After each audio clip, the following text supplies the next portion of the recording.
आज रात भर मुझे आपके साथ रोमांस। दोस्तों, मेरी शादी को लगभग 1 साल पूरा होने वाला है।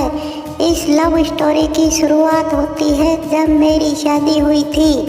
जब मैं पहली बार दूल्हा बनकर ससुराल पहुंचा, तब मैंने थोड़ी देर तक अपनी नज़र उठाकर किसी की तरफ भी नहीं देखा। मैं कुर्सी पर बैठा हुआ था और मेरे चारों तरफ कुछ रिश्तेदार बैठे हुए थे। तभी अचानक मेरी नज़र मेरे सामने खड़ी एक लड़की पर पड़ती है। वह लड़की मुझे देखकर मंद मंद हंस रही थी। उस समय मैं दूल्हा बना हुआ था, इसलिए सोच रहा था कि मेरे कपड़े या ललाट पर लगे हुए टीके में कोई गलती है। तभी मैंने अपने जीजाजी से पास बुलाया और कहा, मेरे कपड़े तथा ललाट पर लगा हुआ टीका सही है या नहीं। तभी जीजाजी ने जवाब दिया, सब कुछ ठीक है, एकदम मस्त लग रहे हो। थोड़ी देर बाद जब मैं मंडप के नीचे जाकर बैठा, उसी समय वह लड़की मेरे पीछे आकर बैठ गई। थोड़ी देर चुपचाप बैठने के बाद वह मुझसे छेड़छाड़ करने लग गई। पहली बार ससुराल जाने की वजह से मैं उस लड़की से कुछ भी नहीं कह पा रहा था। काफ़ी देर छेड़छाड़ तथा मजाक करने के बाद मैं उस लड़की से कहता हूँ, अगर आपको मैं अधिक पसंद हूँ तो आप भी मुझसे ही शादी कर लो। इतने में वह लड़की मुझसे कहती है, अगर मैं आपसे शादी कर लूँगी तो मेरी बड़ी बहन से शादी कौन करेगा। फिर मुझे पता चला कि यह लड़की रिश्ते में मेरी साली लगती है। काफ़ी देर मजाक वाली बातचीत करने के बाद मैं उस लड़की से उसका नाम पूछता हूँ। तब वह लड़की जवाब देती है कि मेरा नाम संजना है। थोड़ी देर बाद शादी की रस्में शुरू हो जाती है। शादी के बाद से मेरी और संजना की काफ़ी जान पहचान हो जाती है। रिश्ते में साली लगने की वजह से वह मेरा मोबाइल नंबर ले लेती है।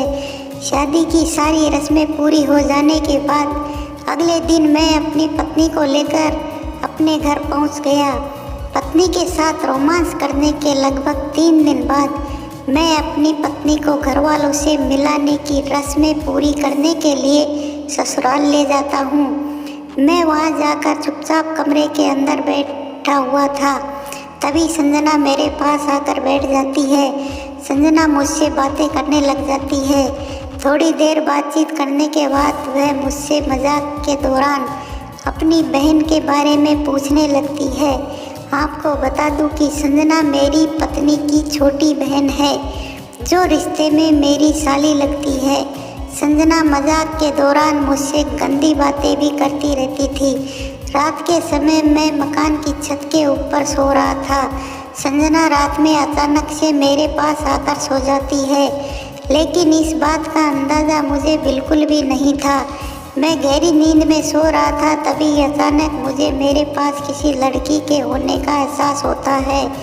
तभी मैं नींद से उठ जाता हूँ और देखता हूँ कि संजना मेरे पास सो रही थी। मैं संजना को जगाने की कोशिश करता हूँ और कहता हूँ, जल्दी उठो वरना कोई देख लेगा। लेकिन संजना उठने की बजाय मुझसे लिपट कर सो रही थी। काफ़ी देर कोशिश करने के बाद संजना नींद से उठ जाती है और मुझसे कहती है, जीजाजी आप तो मुझे सोने भी नहीं देते हो।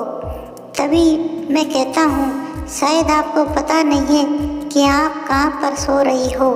इसके बाद संजना ने कहा, मुझे अच्छी तरह से पता है कि मैं मकान की छत के ऊपर आपके पास सो रही हूँ। तभी मैंने कहा, आप चुपचाप जाकर सो जाओ और मुझे सोने दो। तभी संजना कहती है, मैंने मकान की छत वाले गेट को लॉक कर दिया है। अब कोई भी व्यक्ति मेरी इजाज़त के बिना ऊपर नहीं आ सकता है। इतना सुनने के बाद मुझे भी थोड़ा आराम महसूस हुआ। मैंने सोचा कोई व्यक्ति छत के ऊपर आने से पहले गेट का लॉक खोलना चाहेगा, लेकिन उसकी चाबी संजना के पास है। इसके बाद क्या था, मैं भी पूरी तरह से निडर हो गया। काफ़ी देर तक दोनों रोमांस भरी बातें करते रहे। थोड़ी देर बाद संजना मेरे गले से लिपट जाती है और अपने दिल की सारी बातें मुझे बता देती है। इन्हीं बातों के दौरान वह मुझसे कहती है कि मैं तुमसे अपनी जान से ज़्यादा प्यार करती हूँ। संजना कहती है, तुम मुझे बहुत अच्छे लगते हो, इसलिए ही मैं तुम्हारे करीब आना चाहती हूँ। इतना कहने के बाद मैं संजना को किस कर लेता हूँ। रोमांस करते समय हम दोनों मजाक भी कर रहे थे। रात के लगभग 1 बज चुके थे। इसके बाद मैंने संजना से कहा, अब मुझे नींद आ रही है, इसलिए तुम भी चुपचाप सो जाओ। संजना कहती है, नहीं, आज रात भर मुझे आपके साथ रोमांस भरी बातें करनी है। रात भर बातें करने के बाद मैंने संजना से कहा, सुबह के 5 बज गए हैं, तुम चुपचाप नीचे चली जाओ। इतना कहने के बाद संजना मुझे एक किस करके चुपचाप नीचे चली जाती है। अगले दिन मैं अपनी पत्नी को साथ लेकर अपने घर चला जाता हूँ। मुझे घर जाते हुए देखकर संजना के चेहरे से मुस्कान चली जाती है और वह मुझसे नाराज़ हो जाती है, क्योंकि मैंने रात के समय संजना को बताया था कि मैं आपके यहाँ 2 दिन रुकने के लिए आया हूँ। लगभग 1 घंटे बाद मैं अपने घर पहुँच जाता हूँ। घर पहुँचने के बाद भी मेरा मन संजना की ओर खिंचा जा रहा था।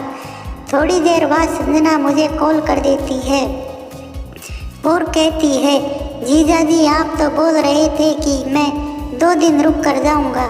मैंने कहा, किसी काम की वजह से जाना पड़ा है, लेकिन अगली बार ज़रूर रुकूंगा और आपके कहने पर ही वापस आऊँगा। थोड़ी देर और बातचीत करने के बाद संजना कॉल डिस्कनेक्ट कर देती है। नई शादी होने की वजह से मुझे एक साथ 2 लड़कियों का प्यार मिल रहा था। एक तरफ मुझसे प्यार करने वाली मेरी पत्नी तथा दूसरी तरफ प्यार करने वाली मेरी साली है। दोनों ही मुझसे अपनी जान से ज़्यादा प्यार करते हैं। लगभग 2 महीने बाद मैं संजना से बात करके अपनी ससुराल पहुंच जाता हूं।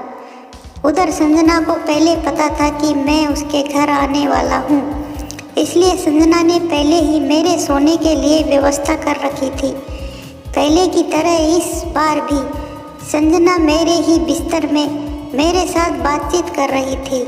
सर्दियों का समय होने की वजह से हम दोनों एक ही कमरे में सो रहे थे। आज भी मैं और संजना एक दूसरे से मुलाकात करते रहते हैं। साली होने की वजह से मुझे भी उसके बिना रहा नहीं जाता है और उससे मिलने के लिए किसी भी बहाने से उसके घर पहुंच जाता हूं। आज भी हम दोनों हर महीने में 2 मुलाकात ज़रूर करते हैं।